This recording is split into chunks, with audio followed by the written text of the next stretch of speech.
아니에요. 오히려 제가 감사드려야 할 것 같아요. 오랜 기간 이 일을 해왔지만 이렇게 서로를 아끼고 사랑하는 가족을 보는 건 정말 처음이거든요.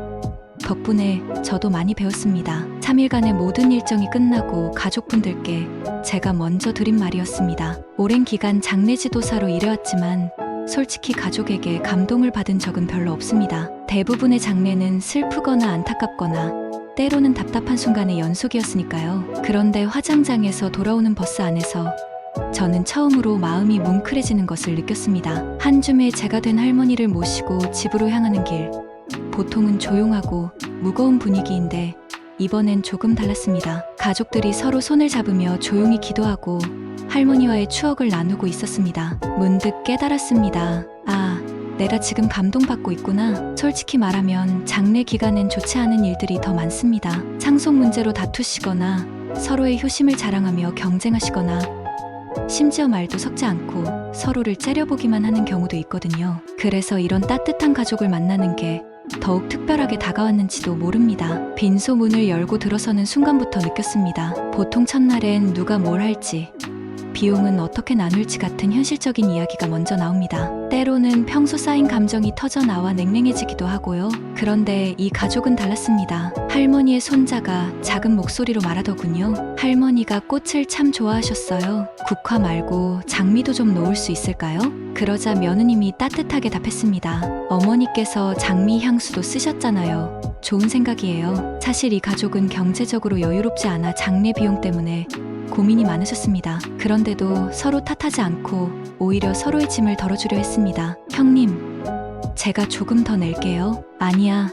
우리 각자 할 수 있는 만큼만 하자. 돈이 문제가 아니라 마음이 중요하잖아. 이튿날에는 가족분들이 입관을 일찍 하고 싶다고 하셔서 평소보다 훨씬 이른 시간에 출근했습니다. 그런데 도착해보니 벌써 빈소에 불이 켜져 있었습니다. 살짝 들여다보니 가족들이 작은 원을 그리고 앉아 손을 잡고 조용히 기도하고 있었습니다. 할머니, 오늘도 저희와 함께 해주세요. 힘들어도 서로 의지하며 이겨낼게요.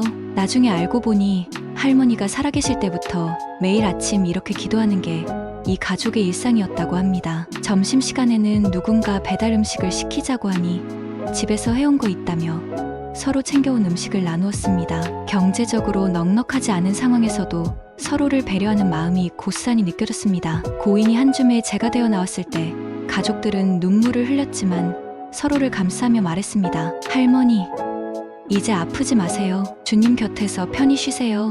유골함 앞에서 가족들이 모두 손을 올리고 함께 묵념하는 모습이 깊은 인상을 남겼습니다. 어떤 말도 하지 않았지만 그 순간만큼은 정말 하나가 된 것 같았습니다. 집으로 돌아가는 버스에서 손자가 조용히 추억을 이야기하기 시작했습니다. 할머니가 제 어릴 때 해주신 미역국 생각나요? 맞아. 명절 때마다 우리 손잡고 기도해 주셨잖아.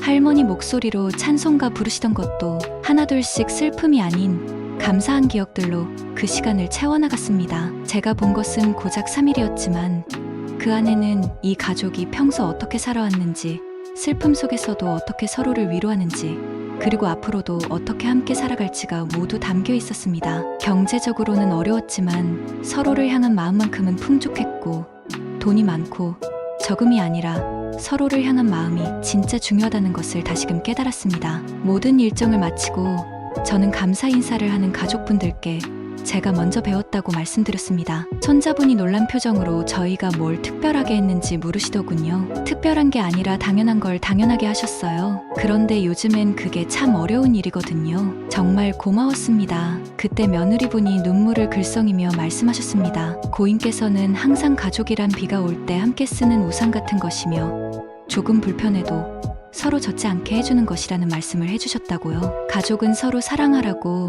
힘들 때 더 의지하라는 그 말씀 잊지 않으려고 노력했을 뿐이라고요. 그 순간 정말 가슴이 뭉클했습니다. 할머니의 가르침이 이렇게 가족 모두에게 살아 숨쉬고 있다는 사실에 제가 돕는 입장이었지만 오히려 더 큰 위로와 가르침을 얻었습니다. 그래서 저는 이 일을 계속하게 되는 것 같습니다. 이런 아름다운 이별의 순간을 곁에서 도울 수 있다는 것이 참 감사합니다. 마을장이 사는 각 가족만의 특별한 이야기에 귀 기울입니다. 만약 소중한 분과의 마지막 길을 준비하게 되신다면 그분의 이야기와 가족의 마음을 담아내는 장례를 함께 만들어 보면 어떨까요? 미리 가입하지 않아도 편안하게 상담받으실 수 있는 마을장의사입니다. 언제든지 편하게 연락 주세요. 품격 있는 장례를 함께 준비해 드립니다.